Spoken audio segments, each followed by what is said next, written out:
On today's episode of How To's at Ear and Hearing, we'll be looking at how to pair your Android phone with your Oticon hearing aids. So if you're interested in keeping up to date with the latest in hearing technology, hearing health, and much, much more, feel free to click on that subscribe button.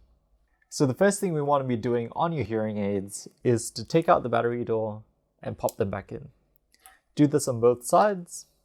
What this does is it restarts the hearing aid, enabling them to be found by the phone.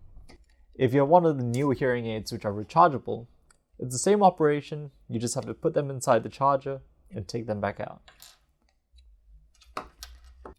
So once you've done that, you want to be going into the Oticon app. If you haven't yet installed the Oticon app, you want to be going into the Google Play Store and searching for the Oticon, Oticon, on app. You should be able to see it up the top. And pressing install. Once it's installed, you can press open. It shows you the different functions which the app can control, including your volume, streaming sound to your TV through the TV adapter, finding lost hearing aids, and other stuff. You want to be going through all of these, and you can see that it's now looking for the hearing aids. So once again, just open the battery door and close it back up, or just turn on and off your rechargeable version. After a few seconds, you should notice that it says ready to pair. If it says ready to pair, that means both hearing aids have been detected and are ready to pair. Hit the pair icon, press OK. Make sure to press OK twice if you have two hearing aids, and that should be set. You can see that there are two green ticks there. Most newer Android phones will be compatible with the hearing aids, but if you do have one of the older phones, you can always give it a try. So just very briefly, if you have a look at the app, there are a few functions which are really cool. At the top, you should be able to see a program switcher. Usually your audiologist will set 2 or 3 programs, a P1 and a P2, maybe for quiet situations and noisy situations. So you're able to switch between those two. And sometimes there are also different programs for whether you have a TV adapter or a connect clip or one of those devices. So you're able to switch between streaming mode from those devices to this. In the middle of the screen, you'll also be able to see a volume control.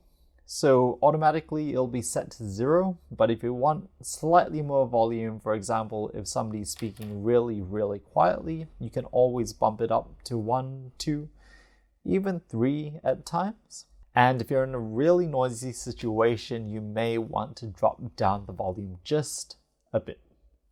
So if you go into the hearing aid section on the bottom right hand corner, you will also be able to see the battery percentage. I found that with the rechargeable versions, the battery percentage is quite accurate, but the accuracy for the battery versions have been hit or miss for me.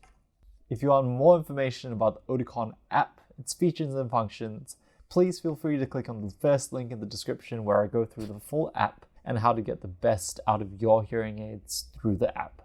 If you have an Oticon More hearing aid, the brand new hearing aid, or later generations, they are compatible with some Android phones. So if your phone, mainly Samsung and Google, is running Android 10 and over, generally they can stream. I found that for the older phones, even running Android 10, some of them aren't so stable.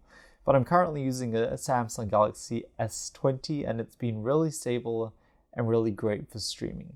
So streaming and taking phone calls is a really big priority for you on your hearing aids. I would highly recommend checking out the Connect clip. This is compatible with most of the newer Oticon hearing aids, and I found that its stability and functionality is really good. So once again, thank you so much for watching this episode of How To's at Ear and Hearing. If you have any questions or queries, please feel free to leave them down in the comments section below. And please consider subscribing to the channel because we will be releasing lots of videos like this to keep you updated on how to maintain, troubleshoot, and fix your own hearing aids.